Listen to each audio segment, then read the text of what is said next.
کہ نجاشی کے پاس اور بتلایا کہ نجاشی بھی مسلمان ہو چکا ہے۔ تو عباد نے پوچھا کہ اس کی قوم نے اس کی بادشاہت کا کیا کیا؟ تو کہتے ہیں میں نے بتایا کہ قوم نے نجاشی کو اسلام قبول کرنے کے بعد بھی بادشاہ برقرار رکھا اور اس کی پیروی کی۔ پھر اس نے پوچھا کہ اس کے ثقافوں اور راہبوں نے بھی اس کی پیروی کی؟ تو میں نے کہا کہ ہاں۔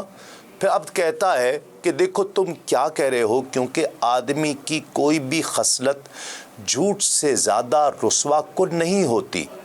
تو حضرت عمرو بن عاص فرماتے ہیں کہ میں نے کہا کہ میں جھوٹ نہیں کہہ رہا ہوں اور نہ ہم اسے حلال سمجھتے ہیں۔ تو عباد نے کہا کہ میں سمجھتا ہوں کہ شاہ روم ہرقل کو نجاشی کے اسلام لانے کا علم ہی نہیں ہے۔ تو فرماتے ہیں میں نے کہا کہ کیوں نہیں ہے؟ تو عبد کہتا ہے کہ تمہیں یہ بات کیسے معلوم ہوئی؟ تو فرماتے ہیں میں نے کہا کہ نجاشی پہلے ہرقل کو خراج ادا کیا کرتا تھا، لیکن جب اس نے اسلام قبول کر لیا اور محمد صلی اللہ علیہ وآلہ وسلم کی تصدیق کی تو بولا کہ اللہ کی قسم اب اگر وہ مجھ سے 1 درہم بھی مانگے گا تو میں اسے نہیں دوں گا۔ اور جب اس کو اطلاع ہرقل کو ہوئی اس بات کی تو اس کے بھائی یناق نے یہ کہا کہ کیا تم اپنے غلام کو چھوڑ دو گے کہ وہ تمہیں خراج نہ دے اور تمہارے بجائے ایک دوسرے شخص کا نیا دین اختیار کر لے؟ تو ہرقل نے یہ جواب دیا تھا کہ یہ ایک آدمی ہے جس نے ایک دین کو پسند کیا ہے اور اسے اپنے لیے اختیار کر لیا ہے، اب میں اس کا کیا کر سکتا ہوں؟ اللہ کی قسم اگر مجھے اپنی بادشاہت کی حرص لالچ نہ ہوتی تو میں بھی وہی کرتا جو نجاشی نے کیا ہے۔ تو ناظرین کرام، عبد نے حیرانگی سے کہا کہ عمرو بن عاص کو کہ دیکھو کیا کہہ رہے ہو؟ میں نے کہا واللہ میں تم سے سچ کہہ رہا ہوں۔ تو عباد نے کہا کہ اچھا مجھے بتاؤ محمد صلی اللہ علیہ وآلہ وسلم کس بات کا حکم دیتے ہیں اور کس چیز سے منع کرتے ہیں؟ تو حضرت عمرو بن العاص رضی اللہ تعالیٰ فرماتے ہیں کہ میں نے اس کو بتایا کہ اللہ کی اطاعت کا حکم دیتے ہیں اور اس کی نافرمانی سے منع کرتے ہیں، نیکی اور صلہ رحمی کا حکم دیتے ہیں، ظلم، زیادتی، بدکاری، شراب نوشی اور پتھر، بت اور صلیب کی عبادت سے منع فرماتے ہیں۔ تو اس نے پھر پوچھا کہ یہ کتنی اچھی بات ہے جس کی طرف بلاتے ہیں، اگر میرا بھائی بھی اس بات پر میری مطابقت کرتا تو ہم لوگ سوار ہو کر چل پڑتے، یہاں تک کہ محمد صلی اللہ علیہ وآلہ وسلم پر ایمان لاتے اور ان کی تصدیق کرتے، لیکن میرا بھائی اپنی بادشاہت کا اس سے کہیں زیادہ حریص ہے کہ اسے چھوڑ کر کسی کا تابع فرمان ہو جائے۔ تو حضرت عمر فرماتے ہیں کہ اگر وہ اسلام قبول کر لے تو رسول اللہ صلی اللہ علیہ وآلہ وسلم اس کی قوم پر اس کی بادشاہت برقرار رکھیں گے، البتہ ان کے مالداروں سے صدقہ لے کر فقیروں پر تقسیم کر دیں گے۔ تو عبد نے کہا کہ یہ بڑی اچھی بات ہے، تو یہ صدقہ ہوتا کیا ہے؟ تو جواب میں نے مختلف اموال کے اندر رسول اللہ صلی اللہ علیہ وآلہ وسلم کے مقرر کیے ہوئے صدقات کی اسے تفصیل بتائی۔ جب اونٹ کی باری آئی تو وہ کہنے لگا کہ اے عمرو، کیا ہمارے ان مویشیوں میں سے بھی صدقہ لیا جائے گا جو خود ہی درخت پر چر لیتے ہیں؟ تو حضرت عمرو فرماتے ہیں کہ میں نے کہا کہ ہاں بالکل۔ تو وہ کہنے لگا کہ واللہ میں نہیں سمجھتا تھا کہ میری قوم اپنے ملک کی وسعت اور تعداد کی کثرت کے باوجود ان کو مان لے گی، اس بات کو مان لے گی۔ حضرت عمرو بن عاص رضی اللہ تعالیٰ کا بیان ہے کہ میں اس کی ڈیوڑی میں چند دن ٹھہرا رہا، وہ اپنے بھائی کے پاس جا کر میری ساری باتیں بتاتا رہتا تھا۔ پھر ایک دن اس نے مجھے اندر بلا لیا، چوبداروں نے میرے بازو پکڑ لیے، اس نے کہا کہ اسے چھوڑ دو، پھر مجھے چھوڑ دیا گیا۔ میں نے بیٹھنا چاہا تو چوبداروں نے مجھے بیٹھنے نہیں دیا۔ میں نے بادشاہ کی طرف دیکھا تو اس نے کہا کہ اپنی بات کہو۔ میں نے سر بمہر خط اس کے حوالے کر دیا، اس نے مہر کھول کر خط پڑھا اور پورا خط پڑھ چکا تو اپنے بھائی کے حوالے کر دیا۔ بھائی نے بھی اسی طرح پڑھا، مگر میں نے دیکھا کہ اس کا بھائی اس سے زیادہ نرم دل تھا۔ بادشاہ نے پوچھا کہ مجھے بتاؤ قریش نے کیا روش اختیار کی ہے؟ تو حضرت عمر فرماتے ہیں کہ میں نے کہا کہ کسی نے دین کی رغبت کی بنا پر اور کسی نے تلوار سے مقہور ہو کر۔ بادشاہ نے پوچھا کہ ان کے ساتھ کون لوگ ہیں؟ تو میں نے کہا کہ سارے لوگ ہیں۔ تو انہوں نے اسلام کو برضا و رغبت قبول کر لیا اور اسے تمام دوسری چیزوں پر ترجیح دی۔ انہیں اللہ کی ہدایت اور اپنی عقل کی رہنمائی سے یہ بات معلوم ہو گئی ہے کہ وہ گمراہ تھے۔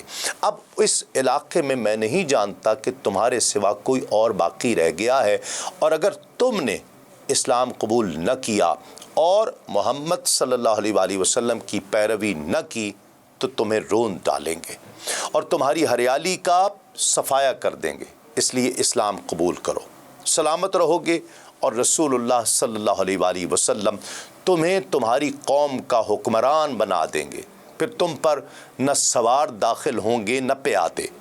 تو بادشاہ نے اس بات پر کہا کہ مجھے آج چھوڑ دو اور کل پھر آؤ۔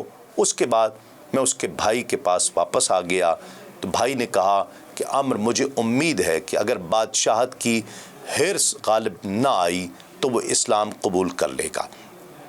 ناظرین کرام، دوسرے دن کہتے ہیں کہ پھر بادشاہ کے پاس میں واپس گیا، لیکن اس نے اجازت دینے سے انکار کر دیا، اس لیے میں اس کے بھائی کے پاس پھر واپس آ گیا اور بتلایا کہ بادشاہ تک میری رسائی نہیں ہو سکی۔